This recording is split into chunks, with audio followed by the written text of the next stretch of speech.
recording. Oh, I'm scared away a lot of people. Nobody's here to present. I was gonna make a short meeting. Make for short grading too, huh? Yeah. Here we go. Here they come. All right. Good.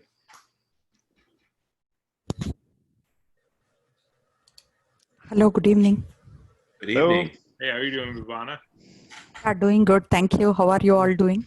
I'm fine, fine. You're all excited.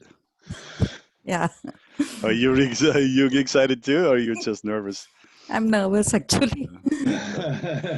Don't worry about it. We are nice customers. We are nice customers. You're going to be the first one after Amanda's presentation at the beginning, and honestly, I'd rather get it out of the way earlier. Okay. Yeah, you're lucky. Totally agree. Yep. You would say that though, Matt. I'm not trying to sugarcoat anything. That's really just the way I look at it. Like at presentations, like I'd rather just get it done and be out of the way. Yeah. You can go twice. That's my approach now. The test run initially, and then get down to business. Yeah, exactly. So wait, Amanda, you're doing an individual presentation afterwards as well, correct? Right. Yes, sir. Okay, cool. We're all good. All right. So Amanda, we have Min just joined. Presenting is hard, but it's easy too. Interesting. I saw today that University of California will phase out ACT and SAT requirements. Oh wow, great. That's That's great. really weird. Like, why would you? I mean, I don't know. That has to do with the what people are what employers are finding is like a skills gap sort of thing. I mean, it's written in it's different terms for it, but basically you have a piece of paper, but the piece of paper doesn't necessarily say that you know anything. People are, and I think yeah, that's exactly why we are doing this, right? Yeah, that's right. Right. Yeah. Because we can't find any good talent to hire. Well, that's true.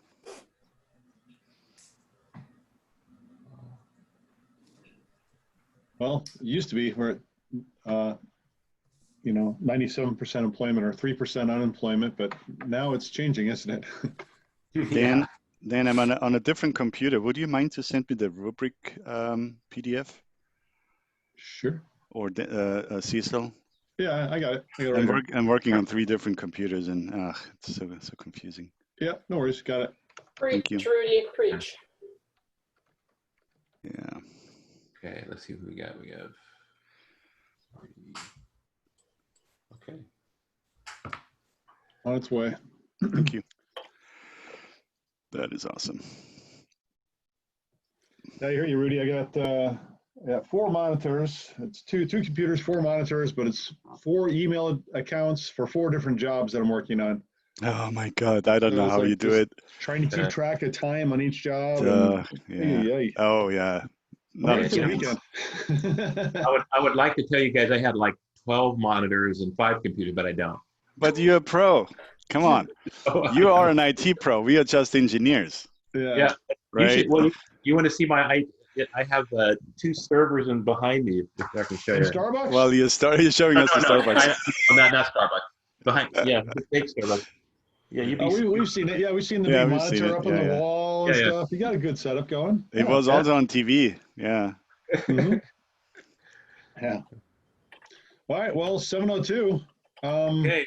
Well, I'm really surprised we don't have more participants. Can I get 2 more minutes? Yeah. Sorry, I'm not ready yet. Okay. It's my bad. We're being recorded, or this is being recorded. Oh, I'm late only once, and that's the one that's recorded. Yeah, some people are gonna. Amazing. Heck, always late. Yeah. Heck, fun is always late. There goes my score, right? All my grade is now in the tank. 0. Not showed up to the final capstone presentation. I lose.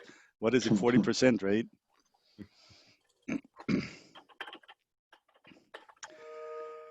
So Amanda, Yeah, temperature sensor is giving us a good signal, it looks like. Is it?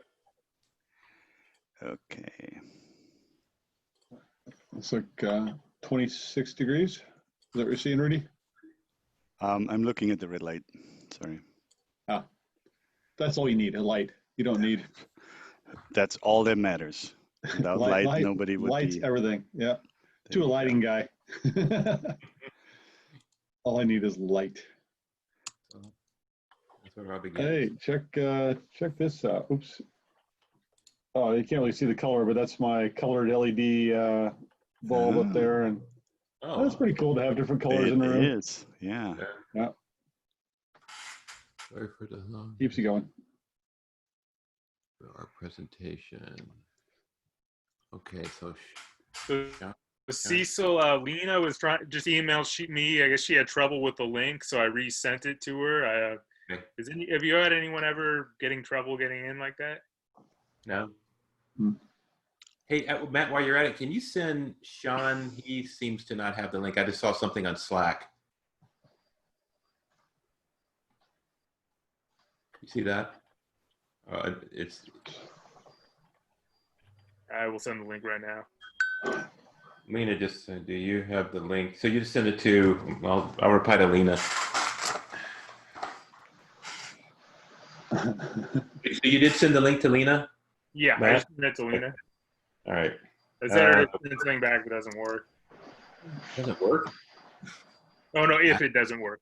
Matt, are you using Sean in the Slack channel, or do you want me to help with that?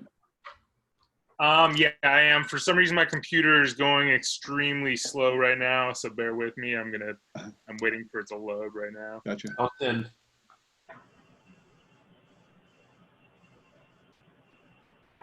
Lena. Email. Like the link I clicked to get in was the one from that I sent out in the weekly email. Same. Yeah, that's what I used also. Yep. Yeah, it's a good link. Yeah. Agreed. Hello, June. Hi. Oh, you're still at the beach. I see. That's nice.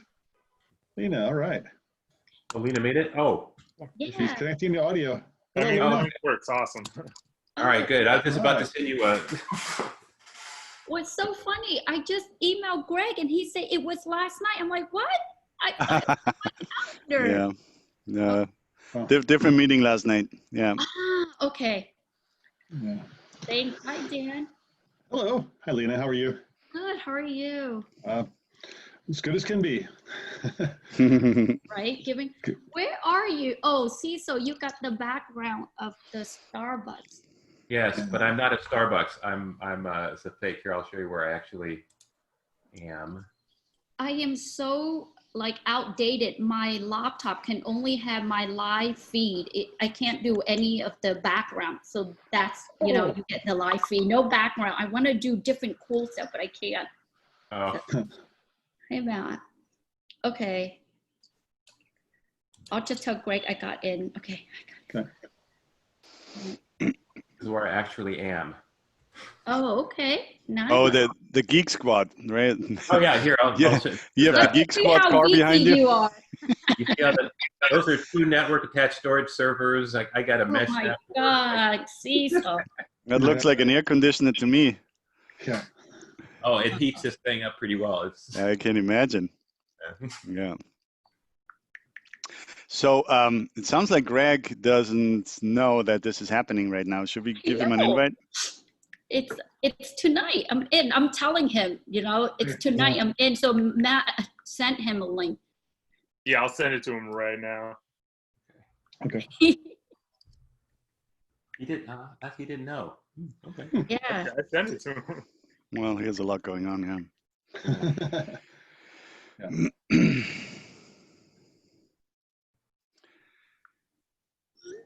Okay. Hopefully he can join. Yeah, that would be great. Who of the There's Sean. students He should? was busy because he definitely is. Sean, it is the truth. Sean, it is the truth. Sean Z. Oh, right. Because you want to be last. Oh, Oh, no, Aha. Yeah, I'm not gonna make that. it change. really is a Z. And how do you put that little phrase after your name? Because I'm putting, Lena, I'm tired of the Zoom meetings. Right? Hey, back to back. But that's Yeah. very cool, Sean. Yeah. So many tricks of the trade. Ah, Takes a see? lot. Right. Takes a lot. But okay, I sent everyone the link, so I think they should be here. I mean, once I'm sure, just doing their last minute edits. Yeah. I have any remaining, but Cool. It was in the weekly email that Matt sends out. So, yeah. It's funny that Dan, the only slide I wanted to show doesn't load. All the other slides load. This is unbelievable. that sounds about right. I don't know what to say. I don't know what to say. I always happens to Want me to share from this side? If you can. Which slide do you want to show? Slide 4 and 5.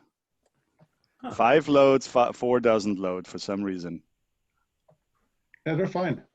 Okay. Yeah, if you can share, I can do the introduction real quick of the project. Of course. I'm not sure Mark is not going to join. We know that Greg has already seen it. So this is mostly for our guests today. Thank you for joining, Lena. This is the final project. We call it the final capstone project review. And I wanted to show you what the students have been working on the last 14 weeks, because I believe it's really impressive what they were able to pull off. Dan, are you sharing now? Okay. Yeah. Okay, so we decided to build a package tracker, which is basically similar to what was just announced by Microsoft and FedEx, where they offer their customers a service to track the condition or the stresses the customer shipment was exposed to. And we didn't know that they were talking about this or nor working on it, but we came up with a very similar concept. So what this is, the concept is that sensors will be placed into the shipping box at the, let's say, Amazon distribution center when you, for example, order fragile goods, something that cannot be exposed to high temperatures or high vibration or shock. You have all seen those boxes. They say fragile on it, but they show up like a car drove over it, right? So this was the project. The project was place a sensor in the box, temperature and shock. That sensor is, the sensor's data is then transferred into the cloud. We chose AWS as our cloud storage provider. Then when new data shows up in the cloud, our system implementation gets notified to start indicating a light signal that shows what stress and at what level the box was exposed to stress. So for example, we will show today that the fictional shipping box was exposed to high temperatures. And what that will do is it will start lighting up LEDs at various different students' home, including my own home, that starts the LED blinking red. So the LED blink rate is relatively slow because think about it, the data has to travel probably a couple of thousand miles before it shows up in our LEDs at home. So it comes from Amanda's office where she's triggering the temperature sensor. Then it goes to a server that we believe is in Seattle, which is the Amazon Web Services server. Right. Then it goes into a database. We don't know where the database is. For all intents and purposes, that could be in Hong Kong. Then that sends us the data back to our server where we catch it and make a decision of what signal should be sent to which LED that could be anywhere in the world. So that's a pretty amazing feat that the students pulled together. Mm-hmm. So what can you go to the next slide then? Yes, so what we wanted to try, what we want to do is, because this is skill-based training, which is we wanted to expose the students to an environment, a scenario that is similar to what we are exposed to at work in corporate America. And projects like those are usually not done by a single person. They're usually done by a team. So what we did is we tried to mimic the team, which is composed of a project management or coordinator team. We had, I think, how many students did we have in that? 4? Three. Three. Then we had a team of students that were focused on sensing. Mhm. We had a team of students that were focused on wireless communication and LED lighting. And then we had a team that was focused on the data transport, the data management, which is basically putting all the information together, data coming in, analyzed, combined, decisions are made, and then the data is being sent out to the various different actuators, in our case, LEDs. So not only did we go through a technical challenge, we also went through a communication challenge. And man, was that a challenge. Communication was definitely a challenge.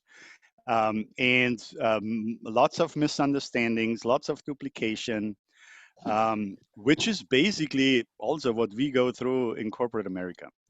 We decided to use a couple of tools. We used Slack as a communication channel. We used various different tools that we dropped those, like a Gantt chart tool. And now we are using a tool to present a PowerPoint presentation. So every student was asked to present for 10 minutes what they were working on, who they are, and what their biggest achievement is. And that's basically what we will be listening to today. Each student can present their work, and the audience will then use our rubric that we have shared with the students over the last week and a half or 2 weeks, and we will assign scores for that. And that's basically what the agenda is today, right? Correct. We're going to start off with the demo. We start off with the demo, and then we go into the presentations in alphabetical order of last names, right? Exactly. Right. Okay, Yep. great. So get ready for a pretty long meeting. We are counting on 2 hours. Yep. Thank you, Okay, Dan. I'll stop sharing and Yeah. we can start the demo share. I see Amanda has, she's sharing the sensor and her LED. Yeah. Yeah. And who's going to? So Rudy we have 2 screens, right? Yeah. You can see that there's 2 screens with 2 different LEDs. The LED with the blue background, with the universe background with the Earth on it, is in my office, sitting right next to me. See, that's right here. That's my hand. Yeah. And there's another one that has a white box, which is a sensor. This is one of the sensors that we are connecting wirelessly to the AWS database. And right next to the white box is a green box. That is the LED. So you see the beginning, the white box, and the end of the entire IoT data transport value chain. Beginning is the sensor, and the end is the LED reacting to the sensor's input. And in between those two, even though they're sitting right next to each other, there's probably a couple of thousand miles of data transport. So what we are trying to do is, you see the red light blinking is 1 second on, 9 seconds off, which in our case was specified as a low temperature condition. So it's a low stress or no stress at this point in time. Red means temperature, green means humidity, and blue means shock, right? We have 3 different sensors. Each sensor has 3 different categories. So Amanda, if you expose the sensor, the temperature sensor, to a higher temperature, then what we do is what are you blowing into it, or you have a hair blower? What? So usually we blow into the sensor, which means the sensor is exposed to humidity as well as temperature. We are not showing humidity here. And once the data is sent out of her hands into the cloud, Hey, there it you is. see that now the light is red, which means it's still temperature, but now it's on for 5 seconds and off for 5 seconds, which means we have a medium, or even here, a high temperature condition. Yeah. If the light is on constantly, we are now exposed to a high temperature condition. So that's the demo. So the students have been working hard on this. We had many, many, many debugging sessions. The initial courses to expose the students to the subject, learning to use the tools, understanding how the data flow works was relatively fast. But doing and implementing the data value chain and then debugging it to make it really work, that was the challenge. And guess what? That's also the challenge in real life. You know, everybody says IoT is easy, but when you actually do it, you learn the problems. You learn that the devil is in the details, and man, we had a lot of details. Right. So this is, in my definition, skills-based training, where we learned how to actually do it and not just talk about it. And when we hire people, that's what we need people to do. We have a lot of people talk about it, but they're not able to do it, and that's not the people we can hire. Yeah. Anyway, so I feel like we have now a group of people that is definitely skilled and educated to participate in the job in the IoT world, with going to interviews with the confidence and competence to talk about, yes, I have been working with my own hands on IoT. Huge, big underlined note in everybody's resume. Yeah. I think I'm talking too much, burning too much time. Oh, sounds Want to good. dive into it? Thank you, Amanda. That worked great. Awesome. Thank you.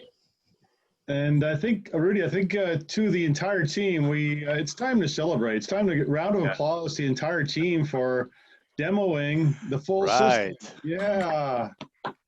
Where's my applause emoji? Yeah, there we go. There's applause emoji. All right, that's good. That is pretty cool. Fantastic. The team worked incredibly hard. A compliment to everybody. There was a lot of frustration and confusion, but everybody pulled through. Yeah. Well, but like you said, Rudy, this mimics what happens in actual real life at real companies.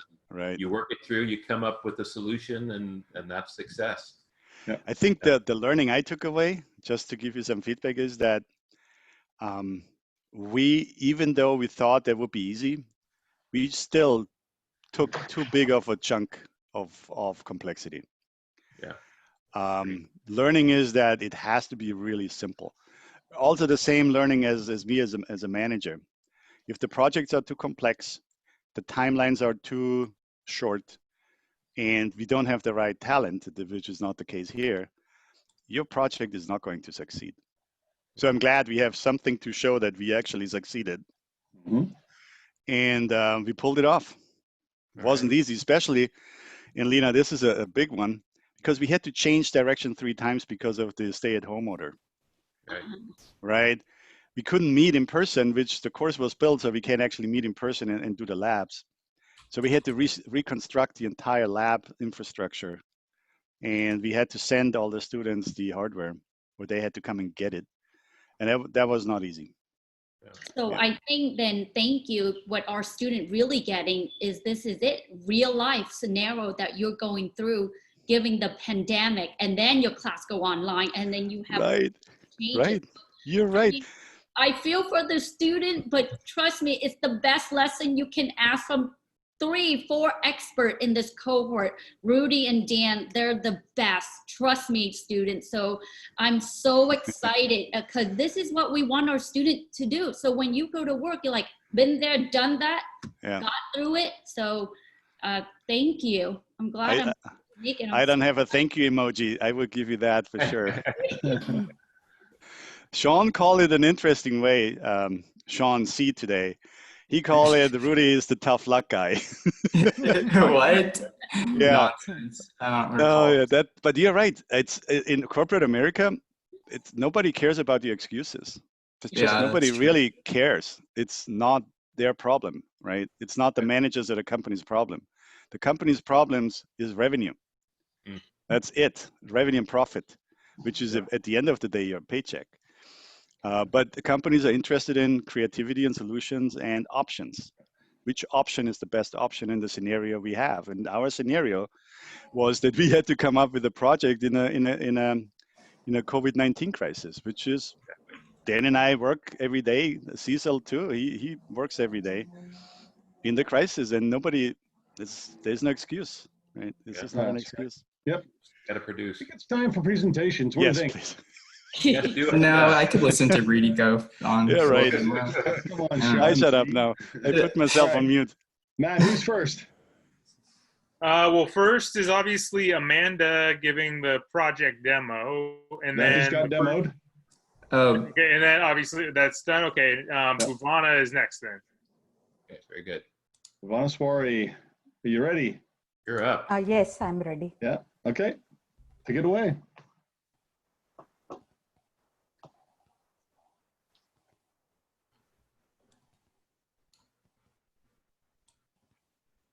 Here it is.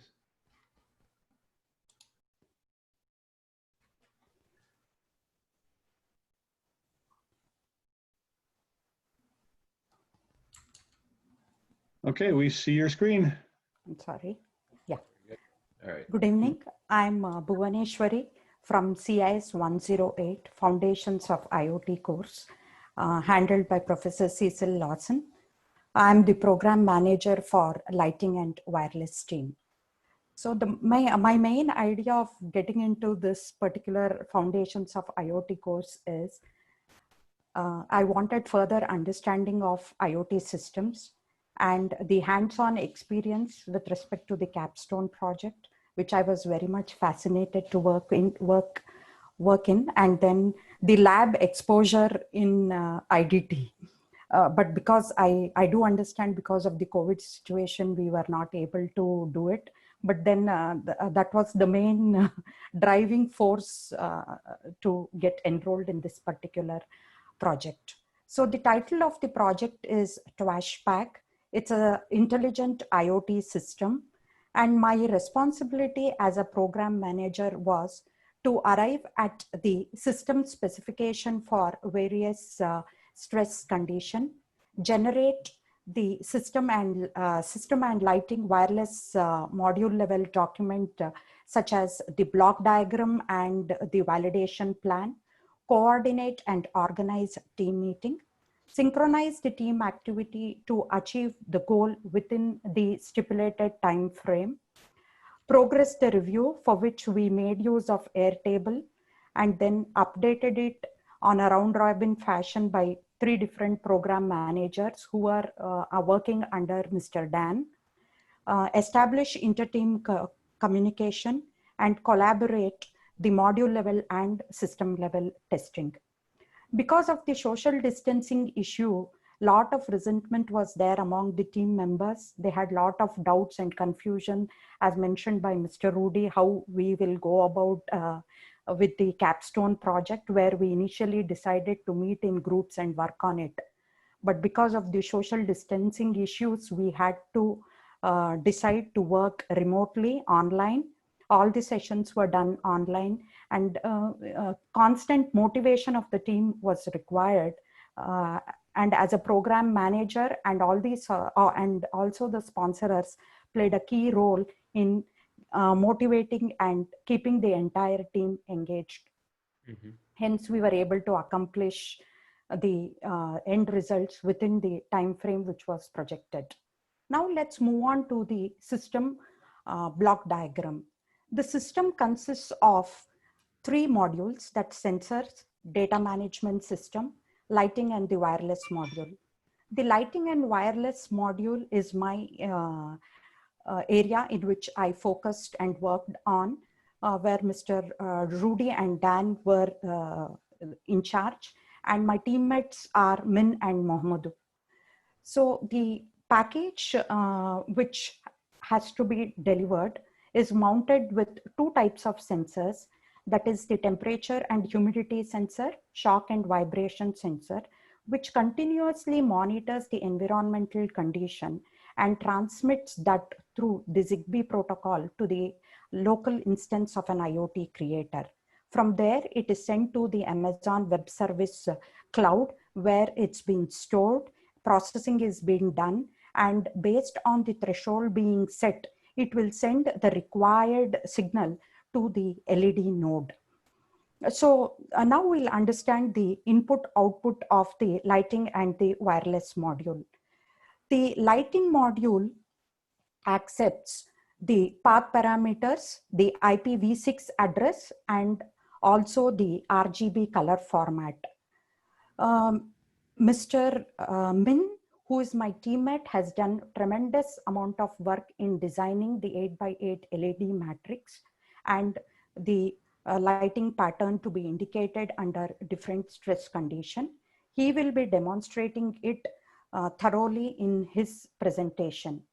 And with respect to the wireless inputs and output, that can be better understood with different trans receivers, power and RSSI or the receiver sensitivity, which are present in the sub-modules of the entire project. That is, they are present in the sensors, then the CONB hub, and the IDT hub, and the LED node. Mr. Dan, who is the head of the wireless team, practically and theoretically, he demonstrated how we can arrive at the link budget, the range calculation, power, antenna selection, based on which Mohammadu, my teammate, has done extensive work, and he will be sharing the calculations that are being done during his presentation. So the ordering of the 8x8 LED matrix was a key issue when we started working because of the COVID scenario. The delivery schedules were mid-May, and we did a lot of deliberation, me and Min, and then we arrived at this particular LED matrix, which had the minimum lead time, which arrived well within the time, and we were able to realize the working within the stipulated time frame. Now let's move on to the individual block diagram of the lighting module. As previously mentioned, it consists of an IDT hub and the LED matrix. The IDT hub is capable of working in two wireless protocol mode, that is wireless fidelity and IPv6 low power wireless personal area network protocol. The wireless module, the wireless scheme which we chose works based on the IEEE 802.11 and 802.15.4 standards. And the antenna selection, the power requirement, everything was being calculated, and we saw that it is best suited for this particular project. So my main contribution to this particular project is the technical specification. Any project is considered as incomplete without the technical specification document.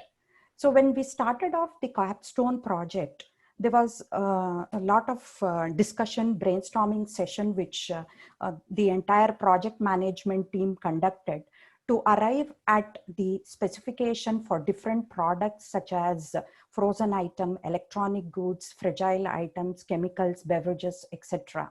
What are the temperature, humidity, shock and vibration specification which has to be included? For this, a lot of research was done online, different data sheets were gone through, and then finally I was able to decide upon the technical specifications which were right for this particular product, and it was included in the product description document.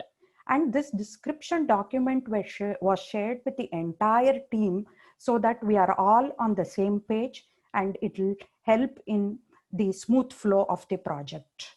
My key takeaway from this particular IoT project is I understood the conceptualization and implementation of an IoT system in detail, and it helped me improve my communication skill and managerial skill. This TwashPack project generated a lot of data which is being stored in the AWS database. And this particular data, if it is insightful, we can consider it as gold, and it has many advantages, which a few of them I would like to mention is it can be used in supply chain management. It can be It plays an important role when we are forecasting sales and revenue of a company. It can be used for the purpose of marketing and advertising. So with this introduction, and I would like to conclude my presentation thanking my team who were helpful throughout the entire project, and the entire Capstone project team, SDCC, ITT, Microfacturing Institute, who gave me an opportunity, helped me participate and contribute actively to the project, and also gave me a platform where I could share my experience and learning. Thank you once again. All right, great job. Thank you. Job to be first up. Wow, okay.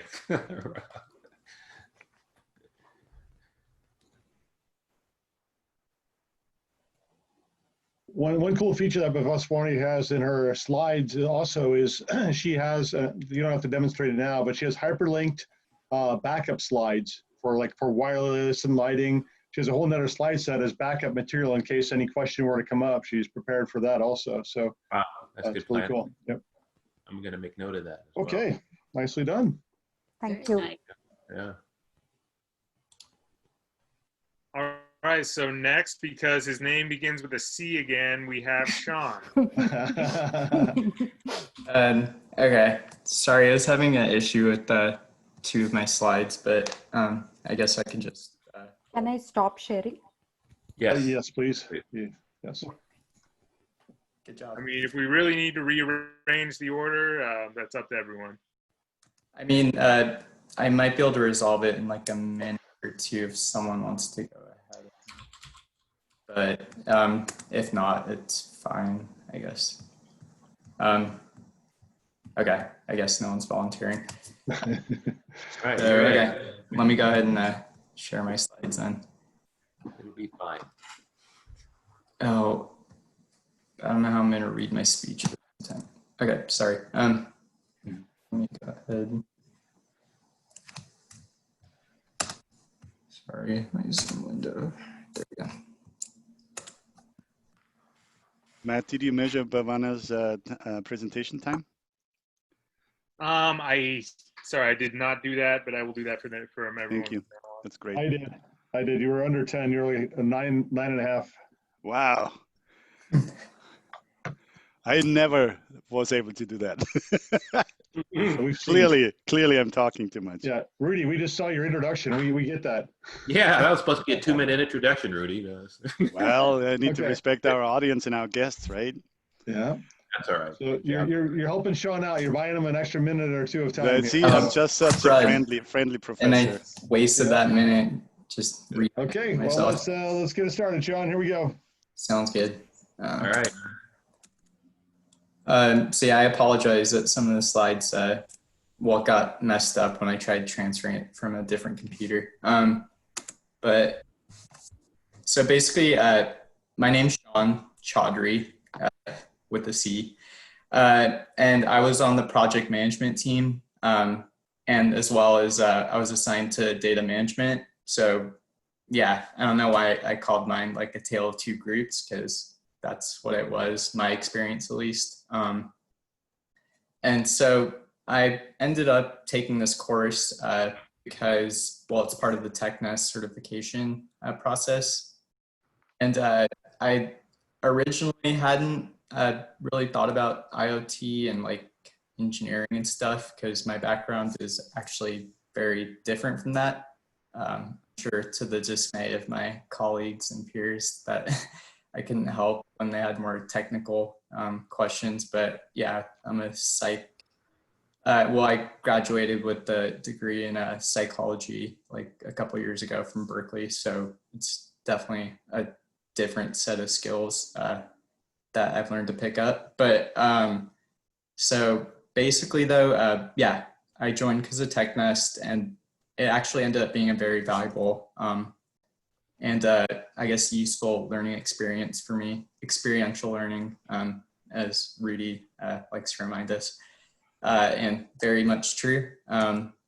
So basically being in project management entailed quite a few roles, especially for also working with data management, which has a very intricate and complex role within the whole scheme of the project.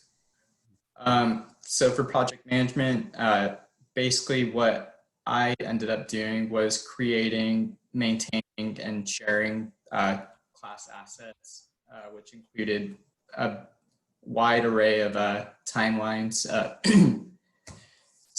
schedules, workflows, Gantt charts, meeting agenda, notes, itineraries, summaries, progress reports. And I found it very important to me that the information we needed, like as a class and team, like was disseminated between group members as well as like all classmates, and I guess we can call it like one collective team, team members. And then another principal part of my job was setting up, managing, and maintaining the class communication system, which was Slack. I know it was definitely a bumpy start, and it was very integral to have everyone in there so we could have a way to communicate, especially with present circumstances. So, and it entailed troubleshooting a lot of things, integrating a lot of applications that project management needed to perform our, I guess, duties and roles, which entailed well, just keeping like the workflow and project moving, as well as just, yeah, keeping things going and having progress updates shared with the class, which brings me to the next point, organizing weekly meetings, progress updates and statuses, as well as organizing and scheduling meetings with my various groups, and various miscellaneous functions, which I could just summarize as supporting my various groups and teammates. For data management, I also was organizing weekly meetings, and we definitely covered a lot in those meetings, and much appreciation to my teammates, well, all of my teammates on both groups, as well as the executives, Rudy and Dan, and Professor Lawson as well, and Matt, of course. And also I just served as a liaison mainly between groups and making sure we were collaborating together. So this was our device. Swari covered this pretty well, probably better than I could. But basically we have our sensors, which were the Acura sensors. We originally had another pair of sensors that we scrapped. And they were connected to Zigbee hubs, which were plugged in to, various laptops that were running Windows 10 specifically, because we needed to run Node-RED, which was our local instance of our data management, I guess, server and software, which ended up receiving the data directly from the sensors for the first part, and then transmitting that via Wi-Fi to AWS and DynamoDB, which was our database, which was arranged with tables and schedules. Not schedules, with tables populated with values and rows. I had an image which didn't make it, unfortunately. And then basically from DynamoDB, we transferred the data to like our main processing unit, which was IoT Creator, which is basically a local instance, a web instance of Node-RED. And that's where the magic happened, as I like to refer to it as. And we had two different components, which I'll get to in 1 second. And then IoT Creator transferred the data to the wireless and radio hub on the lighting unit. And that is how we control the LEDs with the various different display units. Sorry, that was one of the errors. So basically for data management, we had two different components. This was my node and tab from IoT Creator. And basically what you can see happening in this tree is that the blue nodes are where the data is being pulled in from DynamoDB. And then that's being transmitted to a function, which is right there. And that's where you can see this threshold on the right, which is Amanda's sensor. That's where we had programmed the various thresholds that calculated the range of values that we wanted to either be transferred and transmitted throughout the node and flow. And basically, it's very technical, but messages and payloads are transferred throughout Node-RED, an IoT creator, and it passes as messages throughout the chain of flow. The chain of nodes, which are comprised in flows. And so this is the logic component that, as we like to refer to it as. And then we had a second component, which was the output control mechanism. And basically what was happening here was we had different, I guess you could call it tabs or nodes that had different values for different indices and control mechanism outputs, which, were triggered by the next node to the right. Just to reiterate. So basically it transfers from these alerts back to the left-hand side over here, which had these various indicators for high, medium, and low. Some that we needed, some that we didn't ultimately. And then it activated these over here on the right-hand side, which then indicated to the LED which output we wanted it to signal, as Amanda showed through her demonstration. And I don't know if I had my picture of the lighting unit per se, but basically we had another component which was on Min's tab, which has like all the lighting units with the lambda invoke, which is like the main function that actually transmits the data and like the message to the lighting units. Some troubles and things that we encountered were actually a lot. Some general ones were communication and collaborating and working together remotely with our circumstances, as we mentioned earlier. So that's what I was hoping that Slack would definitely mitigate and alleviate. And over time, everyone became like more comfortable and more effective using Slack, and also just adjusting to our circumstances, like very impressively. And then we also had more technical issues, which also didn't make it on my slide, but some of the issues were Node-RED, the local Node-RED server crashing, configuring DynamoDB, various issues with arranging the database and getting the sensors to actually communicate to the database, which we sorted out by just updating the ARNs, which I didn't get to cover due to time. However, and also just we had a lot of bugs. Like I cannot emphasize and really communicate my disdain for bugs, but it's unfortunately a very integral and important role in data management. Sean, just so you know, it's just past 10 minutes, so we gotta. Okay, and so yeah, I had some videos, but no time.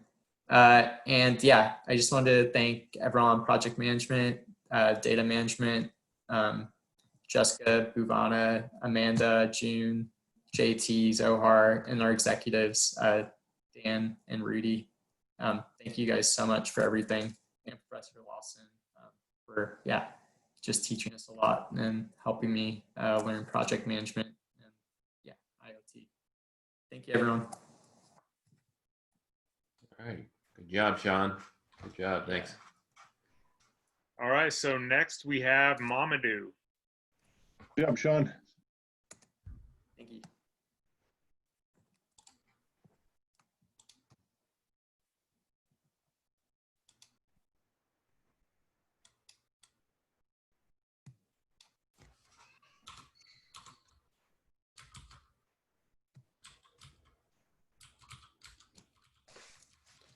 Good evening, everybody. Good evening.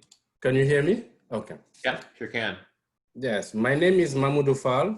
I am originally from Senegal, where I earned a degree in networking. I currently work as a technician support representative for Fujitsu. In the long term, I'm interested in leading projects that will bring new technologies to my home country. I was interested in this class because of the opportunity for hands-on practice. In this project, the concept is a package monitor that will monitor the condition of a package during shipment and provide a readout indicating the condition of the package content. We were responsible for the wireless part that allows the different devices in the system to communicate properly.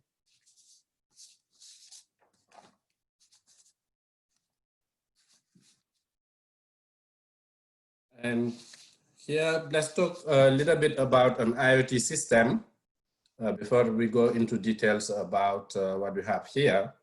An IoT system consists of sensors, device, which talk to the cloud through some kind of connectivity. Once the data gets to the cloud, software processes it, and then might decide to perform an action, such as sending an alert. On this slide, you can see the main components of our system. The sensors help collecting data from the surrounding. It helps collecting data from the surrounding environment. In this project, the data will be about temperature, humidity, and vibration. And the sensors connect to the hub using a technology called Zigbee. We'll go into details about that technology on the next slide. And the hubs allows the network to connect to the internet. And it uses a Wi-Fi technology to connect to the internet to be able to send the data to the cloud. The collected data is sent to a cloud infrastructure, but it needs a medium for transport. It's why we have to use a Wi-Fi the technology, depending on the data that we have to select the appropriate technology to use. In this project, I was responsible for selecting the appropriate wireless technology to use and making sure that the data was being transmitted properly. And to ensure a good transmission, we had to do some calculations, like wireless link calculation, or a link budget, power calculation, antenna and go through antenna selection and range testing. We'll go a little bit more about these on the next slide.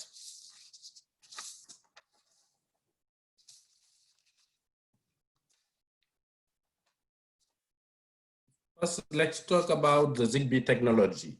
The technology is designed to carry small amount of data over a short distance while consuming very little power. As opposed to Wi-Fi, it is a mesh networking standard, meaning that the nodes in the network are connected to each other. And for the 6LoWPAN, it's an acronym of the IPv6 of a low power wireless personal area network. It allows for the smallest device with limited processing ability to transmit informations wirelessly using an internet protocol. We get information from the sensor and the lighting team that was necessary for the selection of the wireless technology and to know the limits of our systems.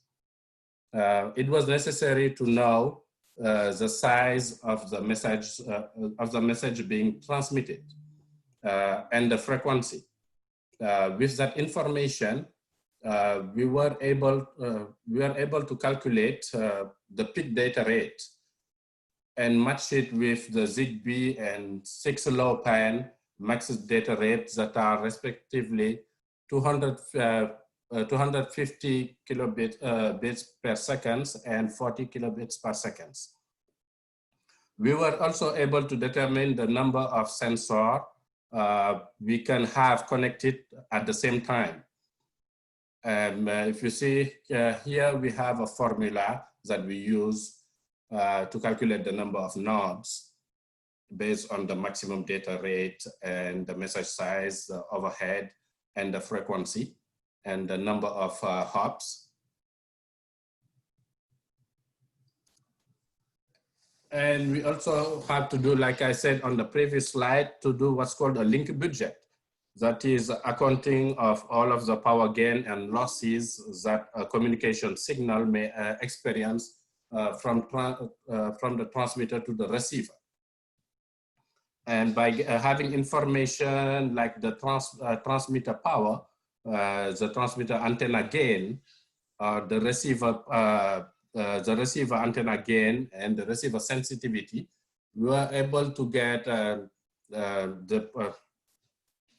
loss that we will experience on that link. And yes, with that path, we calculated the path loss using those information, and we use the free space loss model to determine a range that was within that allowed path loss. Because we have, based on the device, we had an allowed path loss of 107 dB. And for the antenna selection, with the original hub that transmit 14 dBm, we were able to get a range of 90 to 140 meters. Yeah, we had some concern about that range and decided to use different antenna. With a 3 dBi antenna, external Apache antenna, added to the hub, we were able to get a range of 380 meters, about 420 yards. Also, when the hub is covered with a box like a box of milks of any different boxes, we realize that it affects the range. And it can push us to think about where to place the antenna on the box for it to not affect the range. And we also did what's called power calculation. And with the information that we got about the current drain in sleep mode and the current is in transmit associated to the duty cycle, we were able to determine that the sensor battery could last about 1.7 years.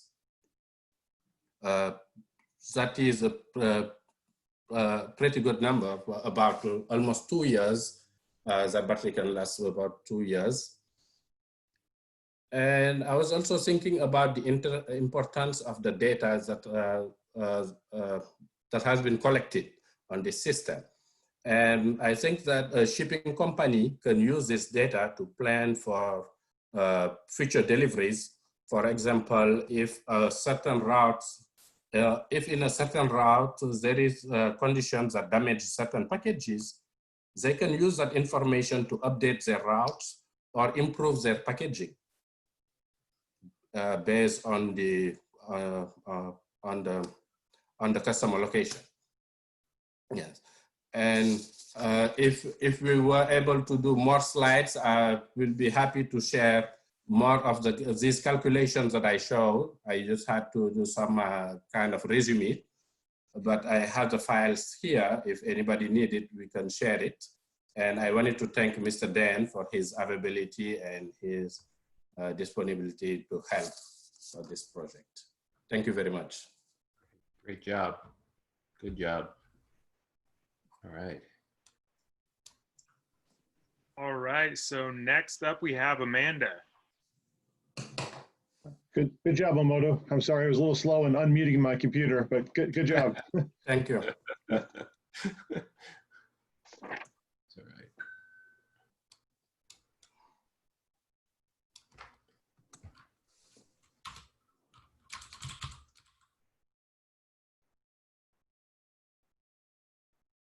How's that look, everybody? Looks good. Okay, too many screens here. 3. I will never be used to it. All right. Let's see here. Sorry, I don't want you guys to see yourselves. 1 second here. All right. Well, first of all, apologize for the lovely green screen effect we've got here. Believe it or not, I've had a green Post-it note stuck over the camera of this computer for several years, and it's taken on that hue. So this is not some willing effect I've got running here. In any case, my name is Amanda Harmon. I was a student on both CIS 98 and 108. I'm also a member of the data management team as well as the team lead. Our team was responsible for receiving, manipulating, and sending data for our box tracker Capstone project. The TechNest program's curriculum piqued my interest due to its focus on immediately relevant areas of technology. I'm actually primarily interested in IoT in medical applications. I had hoped to complete a capstone project in this realm. Alas, we're in the middle of a pandemic, so ironically enough, my medical IoT applications have taken a backseat to our collective group capstone, which is this box tracker. While I do work in tech, my skill set differs from what's being focused on in these courses and this program, and aside from some general tech knowledge and messing around with guitar electronics, that was pretty much the extent of my background prior to these 2 courses. Rudy really sold me on the hands-on and connected nature of intelligent lighting during his presentation several months ago, which is an interesting and broadly applicable application of IoT, generally speaking, and in areas I personally wish to pursue professionally. During our course activities, I was responsible for organizing and coordinating the entire data management team by delegating tasks and supporting the team as required. In my leading role, I ensured we could meet our milestones and complete the project sprints. Personally, I was responsible for the full setup of two sensors demoed this evening, and configuring Amazon Web Services cloud database, hereafter might refer to that as AWS, as well as building the master flows in the team instances of our programming software Node-RED and IoT Creator. I also conducted extensive debugging of the configured sensors and flows in those software packages and assisted other team members with the same, created documentation of all group activities and meetings so that could be recreated by other teams and team members. And I calibrated, testing and devised a testing plan for our vibration and shock sensor. I was able to demo our system from sensing start to LED output finish tonight, and have been fortunate enough to participate in all 3 non-managerial teams of our project, while also in fact balancing a team lead role. My expectations were definitely met with regard to these courses. COVID-19 threw a spanner in the works and complicated the delivery of our final project and the deployment of our courses, but I was pleased with the overall outcome achieved. I'm also quite grateful to Professors Heschmeln, Lawson, and Nobi for the at times individual instruction, which helped enhance my understanding, and for their assistance with copious debugging right up until an hour ago this evening. It was humbling and beneficial to work with experts in industry while completing a new to every one product and charting unexplored technological waters. I think this is frozen now. I don't know, does anyone hear me? Yes. I think it's Okay. Doing great. Amanda, can you try page up or page down? There you go. Yep, there's nothing going on actually. I'm sorry. Okay. That's quite strange, isn't it? Spacebar, arrow, or page up, page down would be my guess. None of the above. I mean, maybe the screen is frozen. Are you using the cursor from Zoom? I am, yeah. Okay, yeah, so you'll need to get out of that then.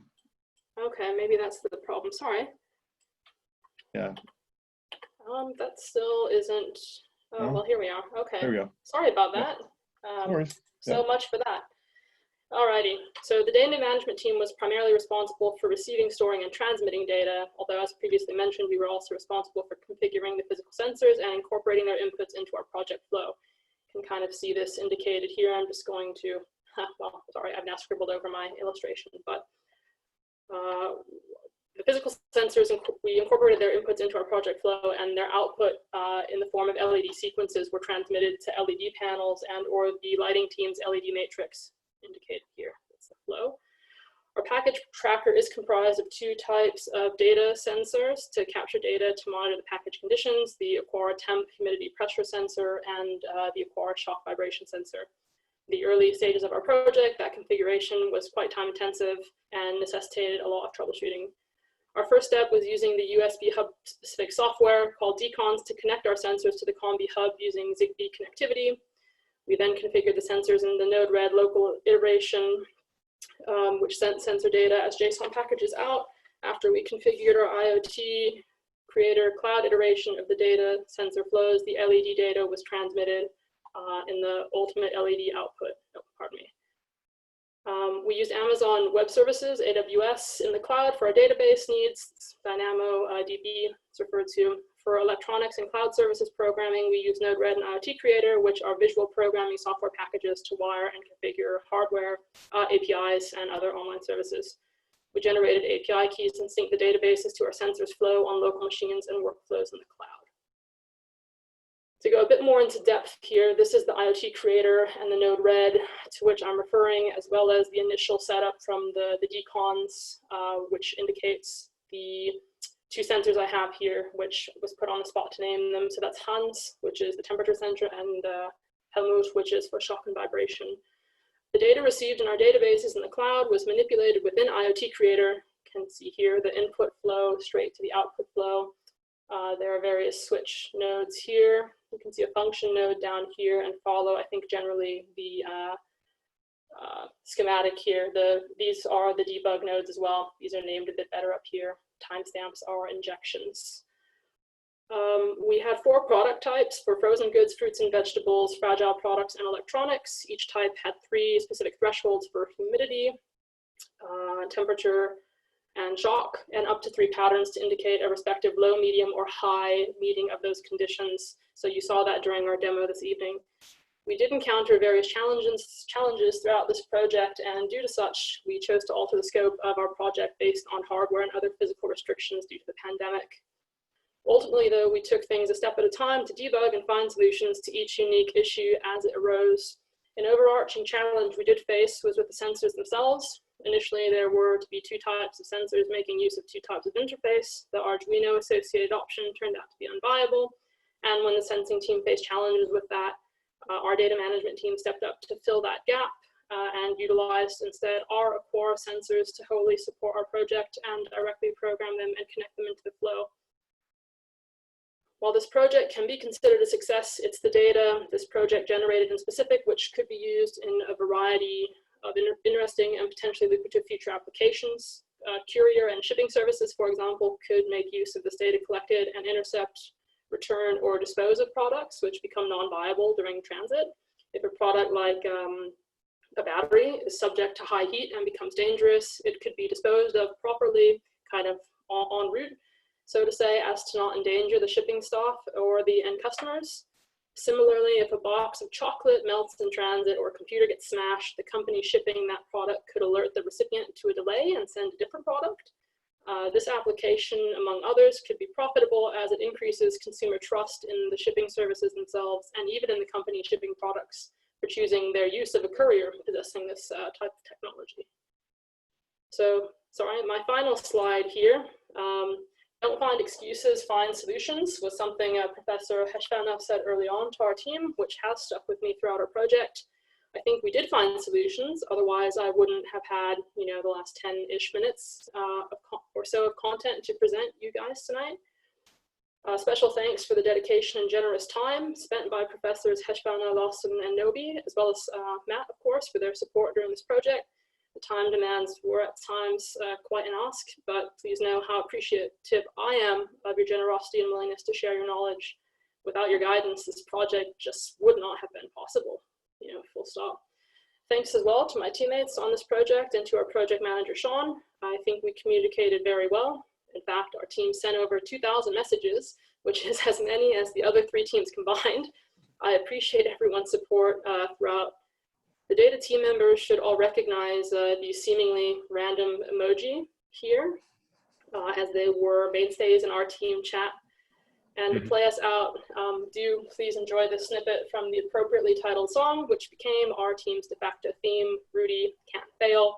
hopefully the same can now be said of this cohort and these classes in their entirety. I'd like to thank everyone for their attention. If this even works, which we await with bated breath. That was my emoji in the middle, by the way. In case Is it? I'm wondering if this works. This was, slightly arduous. Well, the thought was there, everyone. I'm sorry if it wishes to take forever to buffer. There you go. All right. Rudy can't fail. So true. Oh, fantastic. No, neither can we. Thanks, everybody. All right, great job, Amanda. Nice. All right, so next up we have June.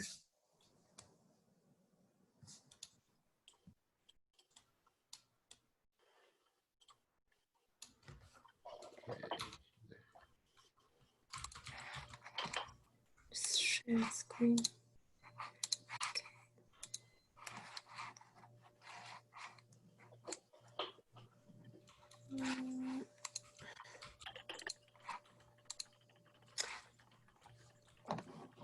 Okay, good evening, everyone. My name is Haijun. Can you guys hear me? Yep. Yes, loud and clear. Thank you. My name is Haijun, and you may call me June instead.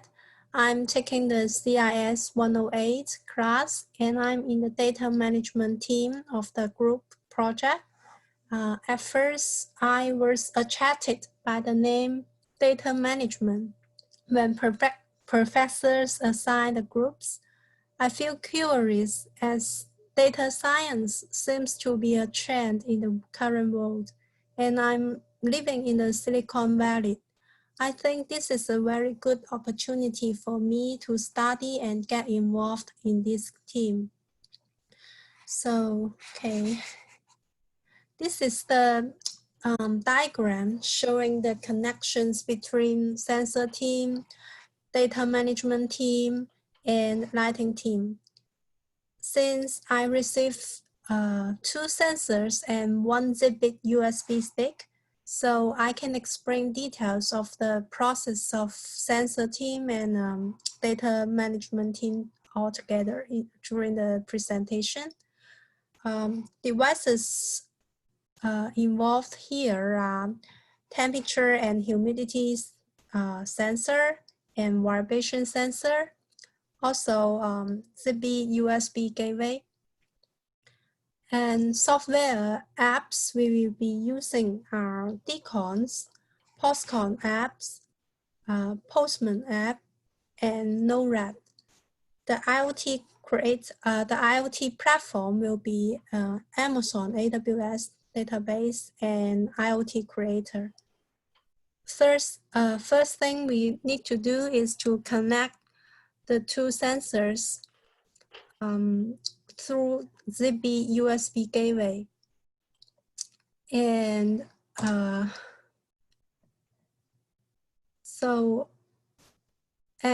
we will retrieve the data to the NORAD in JSON format. Then NORAD will aggregate data signals from Zigbee and upload them to AWS database.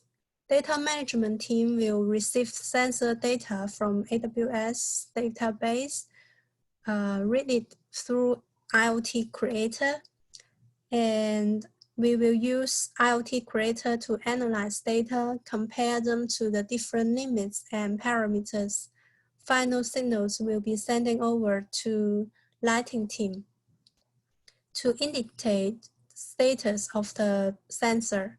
We will utilize this process to know the status of the package because sensors are placed in the box of the package.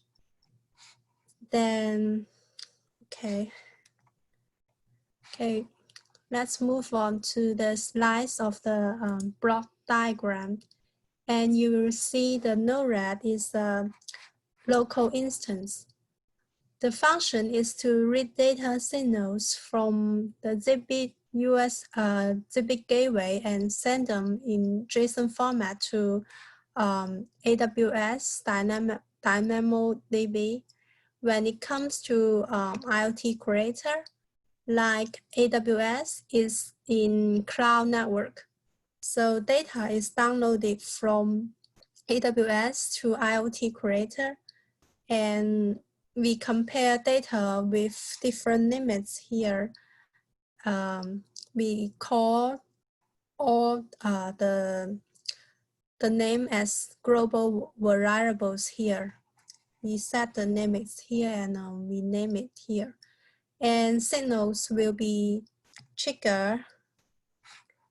All the signals will be triggered and sending over to the lighting team according to different LED pattern. The second part I want to talk about is challenges I met during the project. Actually, I got lots of challenges, and every time I want to give up, I will recall 2 words from Professor Rudy. That's keep trying. Both my laptop and desktop are running Windows 7. At first, the Zigbee USB stick is not recognized by the Windows because Microsoft has stopped updating Windows 7. So I borrowed my sister's computer running Windows 10 to solve this problem. Then the sensors are not able to connect to the POSCON app. With the 2 words, keep trying in my mind, I tried nearly 6 hours. And finally, with the witness of my team members, my 2 sensors were able to connect to the POSCON app and move forward. But this is not a happy ending yet. For some unknown reasons, the magic trick is not working on my no-red setting. That means I have to find out and fill in every parameters manually. The private IPv4 address, the API key, the port, and the WebSocket port. But positive thinking, I learned how to use Postman app to get API key. I learned how to get private IPv4 address. All this learning will not lost easily in my memory. Another technique I learned is to make sure the access key, the access ID and security key must be copy and paste exactly the same when adding to the setting of the NORAD. No space allowed it, otherwise it won't be able to connect to the AWS server. We also have IoT Creator configuration problem because everyone is using one single login to the IoT Creator. All users' nodes are sending signals to one single LED at the same time. So the LED gets confused. Besides, we'll need to make sure global variables names has to be unique. And we use different LED to different nodes, making sure one single LED is receiving signal from one node at a time. Due to multiple users, we will have to make sure we refresh the IoT Creator before deploying any changes. Otherwise, other users' changes on the node will be missing. I'm happy with the help of the whole team. We finally accomplished all the problems and make the project completed as expected. Also, I get to know the importance of the data after the project is completed. As you know, many stores closed due to the COVID-19, and online stores are especially in the rise. Customer service among different online stores are getting more and more important. With the utilize of the data, online store can track their orders easily. Because people may lie, data will not. For an easy click, the management could locate which department makes mistakes. Is the product damaged during the transition or in the warehouse or during delivery of the driver? We will find out easily from the data. Cloud makes the data become fast and easy accessible as well. It will definitely become a trend in future. And at last, I want to thank you all for the support and help from all the professors, Rudy, Cecil, and Dan, and also from my teammate. Especially, I want to say thank you to Professor Rudy, Amanda, Sean, Zoha, Jintao for spending so much time with me in this project. Thank you. All right, great job. Great, June. Awesome. You're welcome. It was a pleasure. Definitely. Well done. So All right. June was interesting because she was the first and only one that actually took the sensors apart. So she knows every component inside the sensors by first and last name. She is an expert, definitely. She's an expert. Thank Well you. done. Good. Thanks, Gene. All right. So next we have Min Nguyen. Take it away, Min.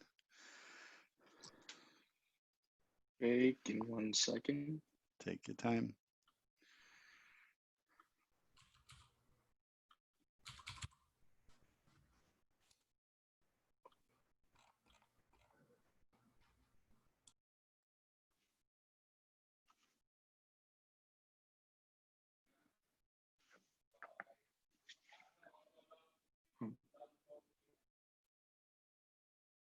Oh, sorry. Present, not share. There we go. Can you guys see this? It's still loading. Okay. Sorry, everyone at my house is on Zoom calls right now. Same here. Okay. Okay, we see it now. Yeah. All right, Go there we ahead. go. Okay. Hello, everyone. My name is Min Matthias, and I'm on the sensor team. The vibration sensor team consisted of myself and Alex. I was responsible for the Zigbee vibration sensor, the Akara sensor, that would transmit information about how a package is treated during the shipping process. And my partner Alex was, he worked on the second vibration sensor that utilized Arduino. And I originally signed up for CIS 108 because it is one of the requirements of the Technis program. And additionally, my background is in neuroscience, so I didn't know that much about IoT and wanted to get some exposure to this topic. Okay, so on to the next slide. System operations. This system diagram was taken from the product description document. And here, the physical parameters recorded by the sensor are the JSON key value pairs that are transmitted wirelessly to the Zigbee USB hub. And the JSON package from the Zigbee USB hub is aggregated by the local Node-RED instance and then passed on to the Amazon Web Services DynamoDB, where it is collected and organized into tables.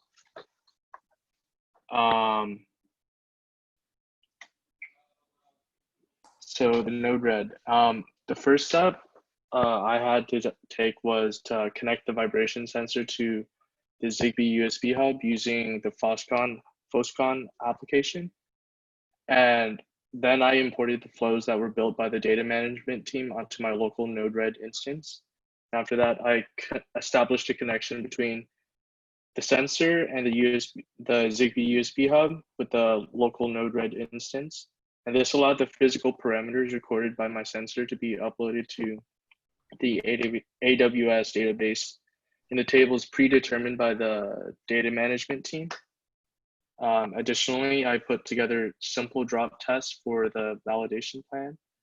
I taped the sensor to the inside of a shoebox and dropped it from 3 different heights, 1 feet, 2 feet, and 3 feet. And then the values were then recorded in a table, and the average of vibration strengths were calculated. And you can see that in the 3 tables to the right. Some challenges I had, initially, I was unable to maintain a connection to the local Node-RED instance. So that temporarily prevented me from performing the drop test.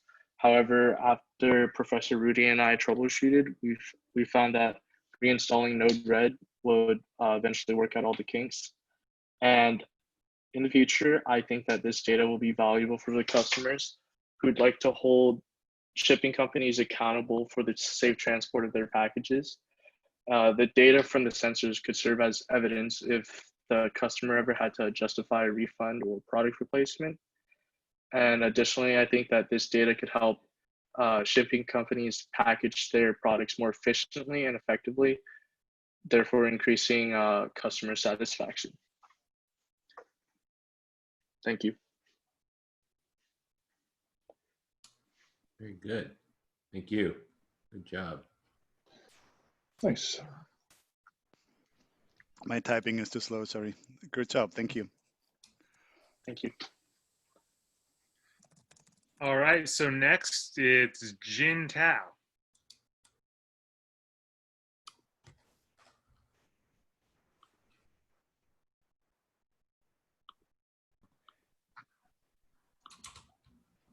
Is Jin Tao here?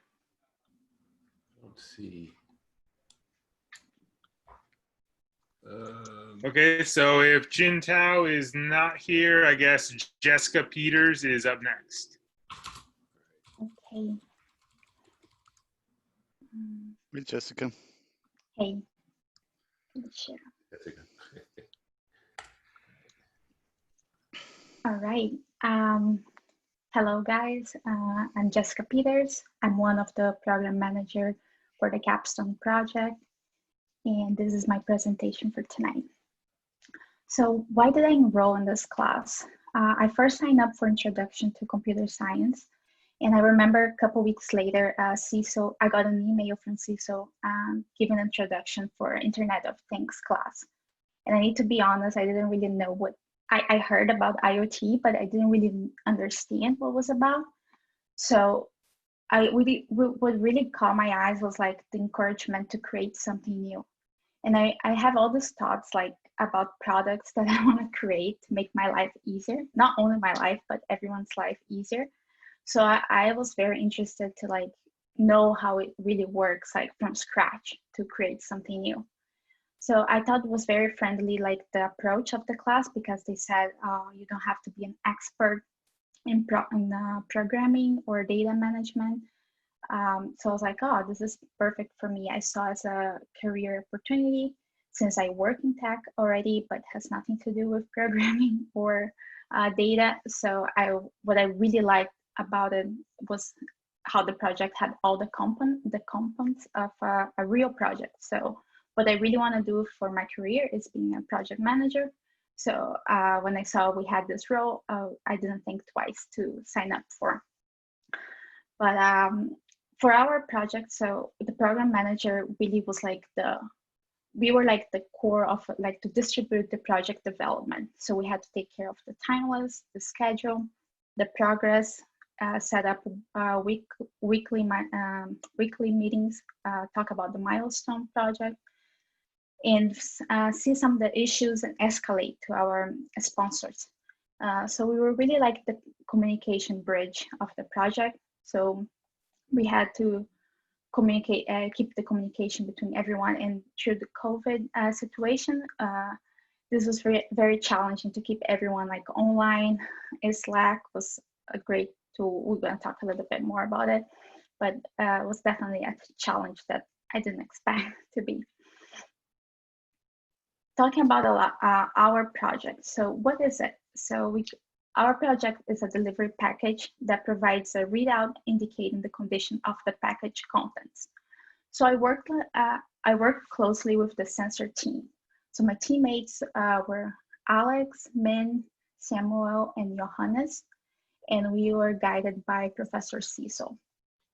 So the data flow works this way. The sensor team validated sensors accuracy based on different requirements.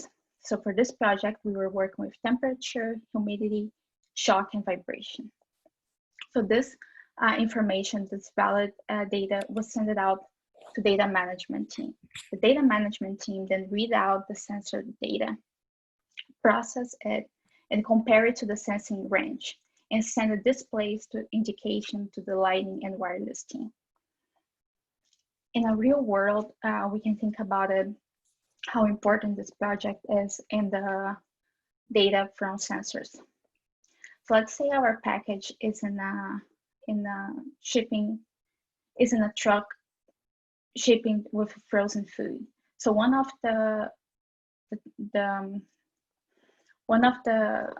indications for frozen food was to be in a temperature minus 10 degrees Celsius. So let's say that this data is showing that the temperature is actually high, in a high temperature. So that data will be sent out.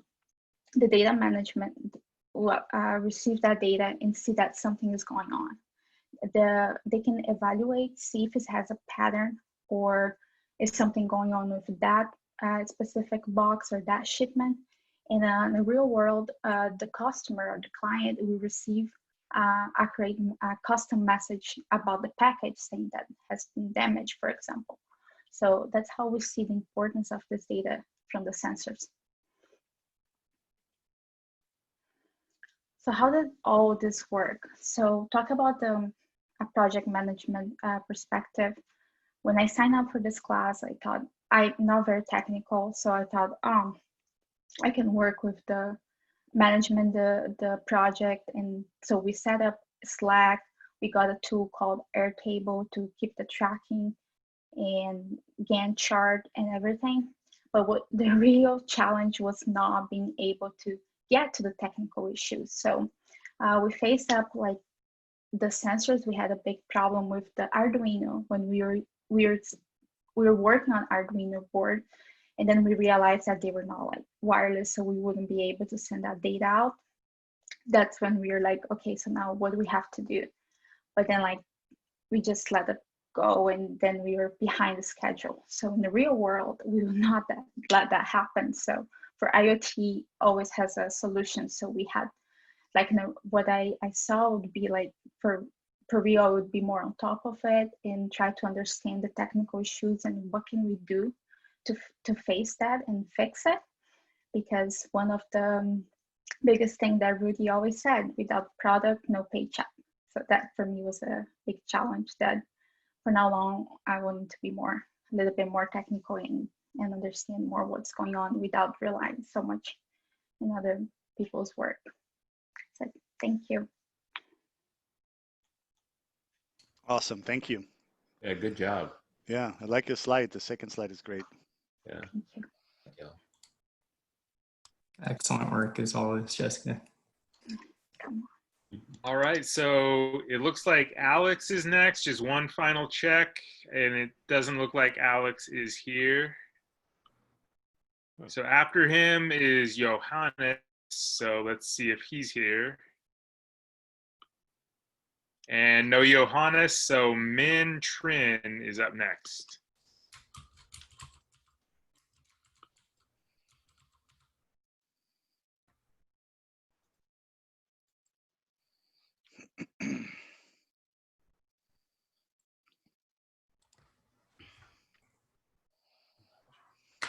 Min, can you hear us? Hello, yes. Yes. Yeah. Okay, can you share your camera too?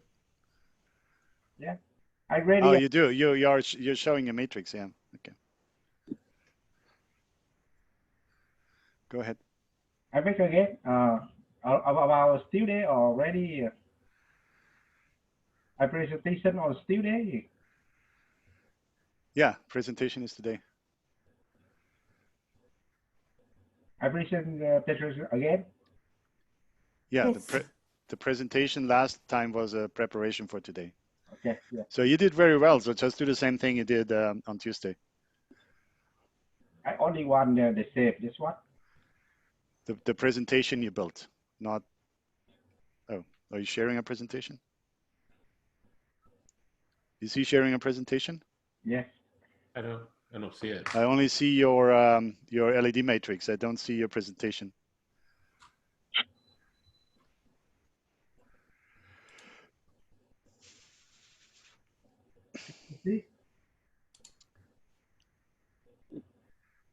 You probably selected the wrong screen. That happens to me all the time. So stop sharing and share the screen with the presentation on it. Here, guys, everybody can see how Min's LED matrix is working. So everybody, every one of us has only a single LED, which is the LED behind the green board there. But Min went out and built the entire board himself with battery charger, wireless receiver with antenna, and a 8x8 64 LED matrix. Yeah, so he built the schematics. He's using transistors there with resistors. That's electronic skills that's almost above me at this point in time. It's been too long. But hey, it's clearly working, right? And I can see that the IoT creative flow is triggering his LEDs. So that's great. Yeah. Min, but we need your presentation on the screen, please. Yes. Okay.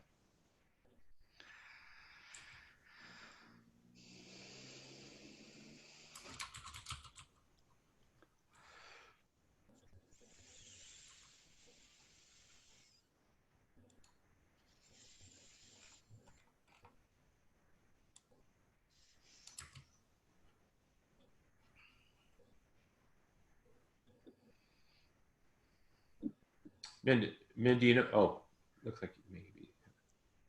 Do you know how to use the share screen option on Zoom? Well, he did it on Tuesday, and he did very well. So yeah, practice. Just needs to figure it out, I guess. Sometimes I struggle with it too.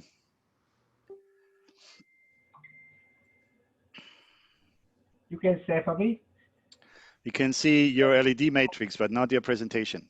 I just got it.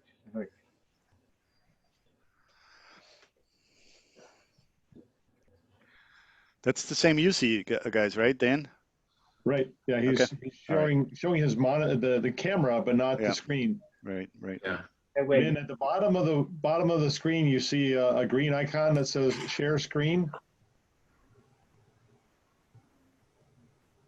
He has not opened the presentation, I think.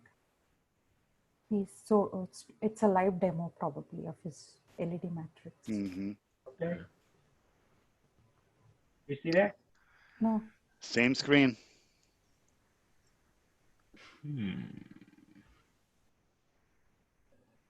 Same screen. Can you close some of those windows? Like this one, you can close. Ah, there we go. There we go. There it is. There it is. Yeah. Yes. Great. Okay. Okay. You need to try to shrink it down though, man, because you have too many slides. Remember? So you either talk really fast, or you compress it to only the executive summary.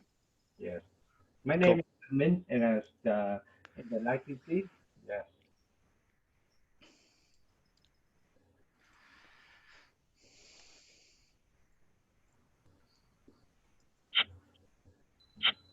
There you go.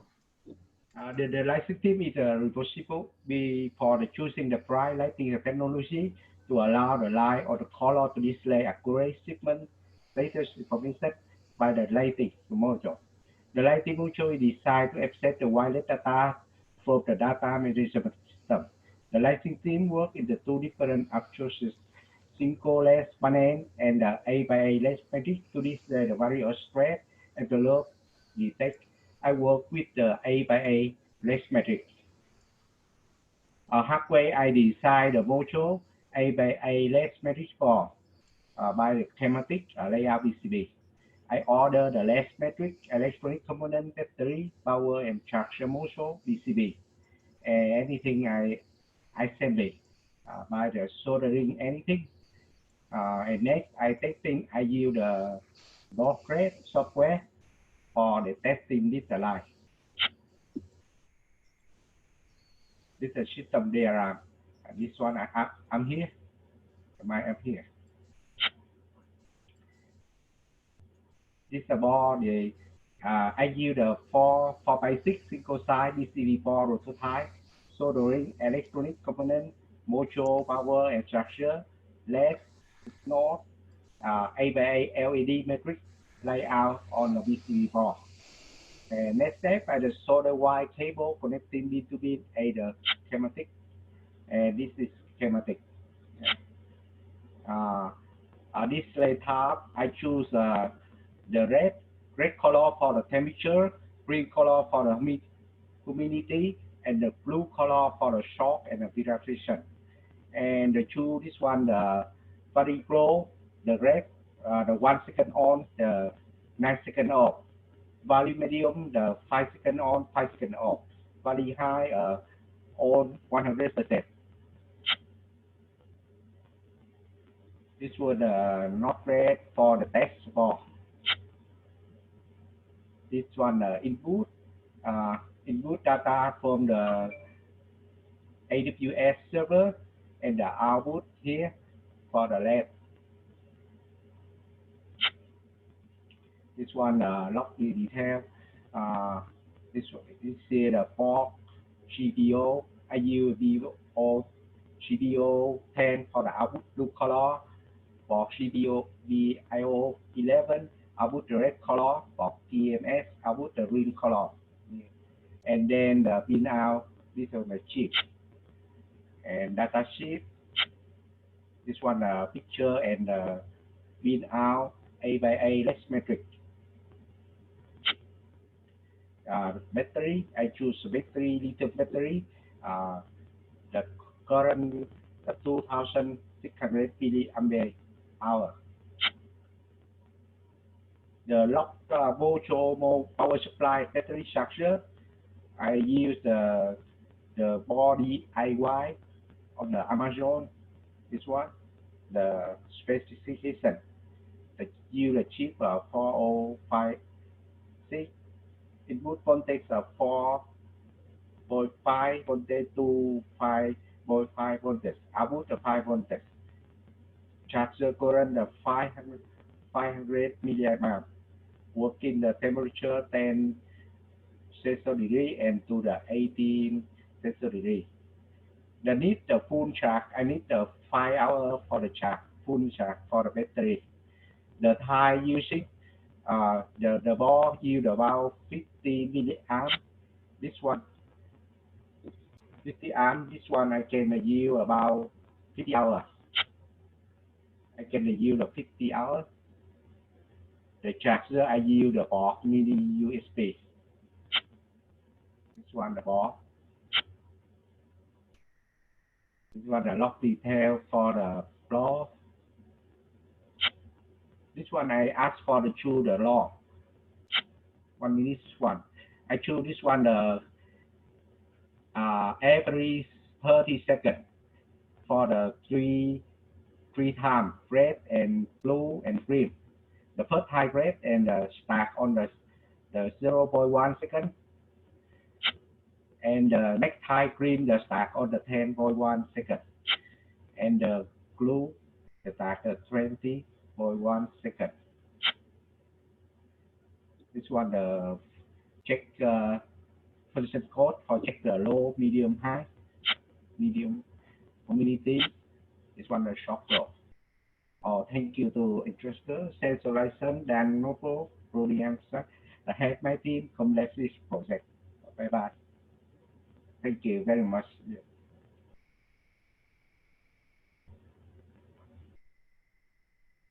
Thank you so much. That was very, very good. Good job. Great. Very detail. detailed. I could learn something from you. Man, you did a great job building that board. Nice coding. That's fantastic. Yeah, the board construction is really good. Yeah, that is great. Wow. Amazing. All right, so next up we have Samuel.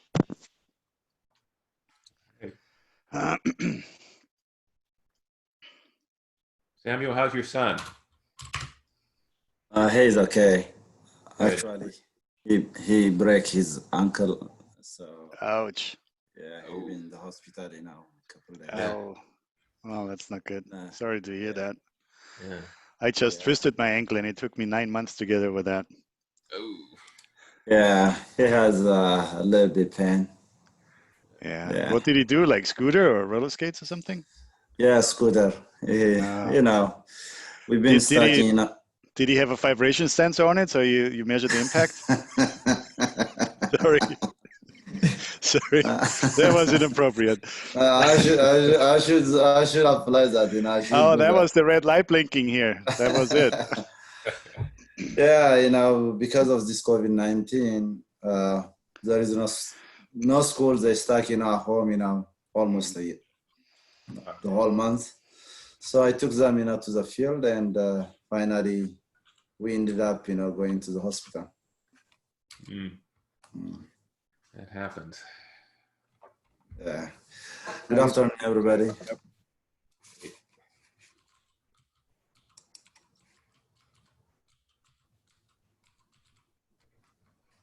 I think, Min, can you stop sharing? Mm-hmm.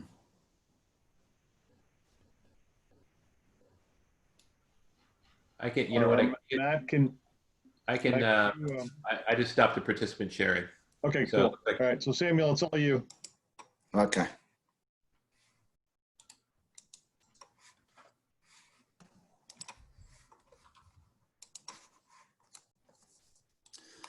Hello, everybody. My name is Samuel Hidako.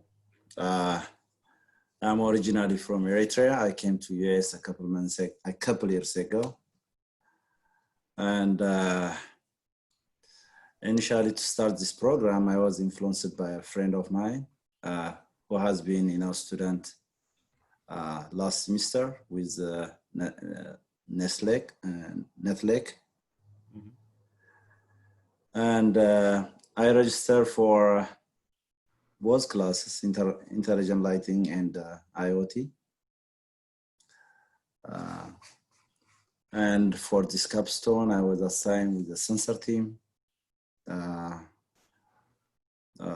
temperature and humidity. But unlike my other classmates, I didn't have a team. I was, the project was, you know, me and myself, because the device I have, the Arduino Uno, was not a wireless.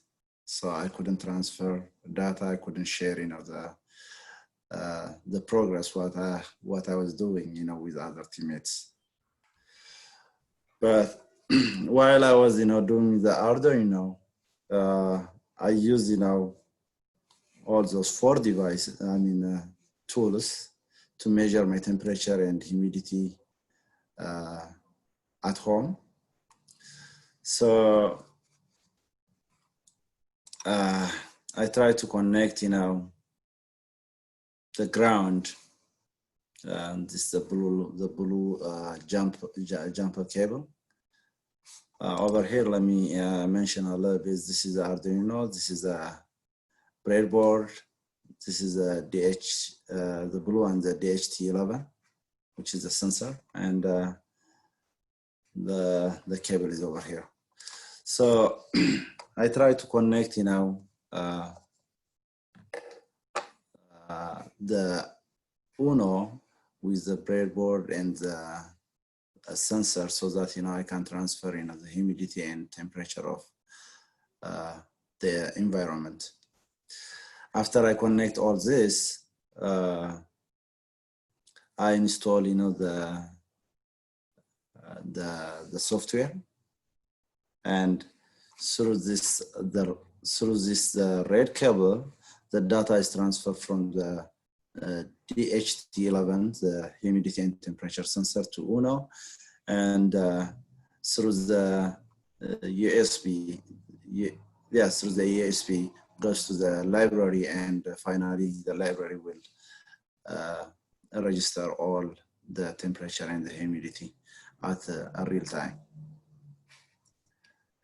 My role and responsibility was just measuring the temperature and humidity periodically to see if there is any variation. And I also, you know, test the humidity by making wet my hand and touching, you know, the sensor. Then the humidity goes up and down, for to check, the functionality of the sensor. The temperature is, I couldn't control, the temperature because it goes, by the warmness or coldness of the area. So, but to check, whether the HD, the DHT11 sensor is functioning, properly or working properly, I try to test the sensor against a Nest thermostat. So what I found is the thermostat at room temperature, where it was 75 degrees centigrade, my sensor was raising by 4 and it goes up to 79. The humidity just raising by 3. So by doing this, the variation was consistent. I don't see the difference, the variation between the Nest thermostat and the Arduino was continuously the same between 4 and 3. That's all my presentation. Thank you so much for your Great, time. thank you. Awesome. Cool. Do you have a Nest thermostat at home? Clearly you do, right? Yeah, the Nest thermostat, this is my brother's one. Yeah. So in the next course, we're going to build one ourselves. All right. That's wonderful. We appreciate that you did that you tried to do some testing to see if the readout was, if your sensor was correct or not. So it's challenging, as we talked about in one of the classes. Yeah, so very good. Yeah, the humidity is very easy. What I did is I just try to wet my hands and touch the sensor. So you can see the variation, at real time, go up and down, But for the temperature, you have to find, thermostat like, Nest to compare with. Oh, yeah. Good wiring job there. Good. All right. Thank you, Samuel. Perfect color selection. Thank you so much. All right. So Matt, who's next? Well, I was going to say Zohar would be next up, but as I'm checking, I'm going to give him one final chance. It does not look like he's here, so.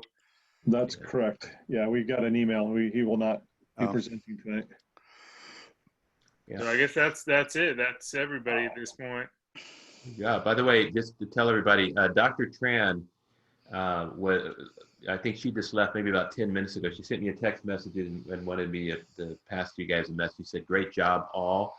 This is a lot of work. This sort of is exactly what we were hoping for when we designed the class. As we continue with these types of classes, I heard many times, of course, the instructors, Rudy and Dan are doing a great job interacting, but you guys really learned quite a bit about the real world through that, because they do live and work in the real world. And that came out many times, and how you can't fail. That's the paycheck. And that's a great attitude, particularly as you leave the educational environment, which is very unusual. We get used to it, but it is unusual, and walk into the work environment, which is different. So this is hopefully your first venue into that work environment. She wanted me to send you the congratulations for completing the course, and also congratulate you for the work, the job well done.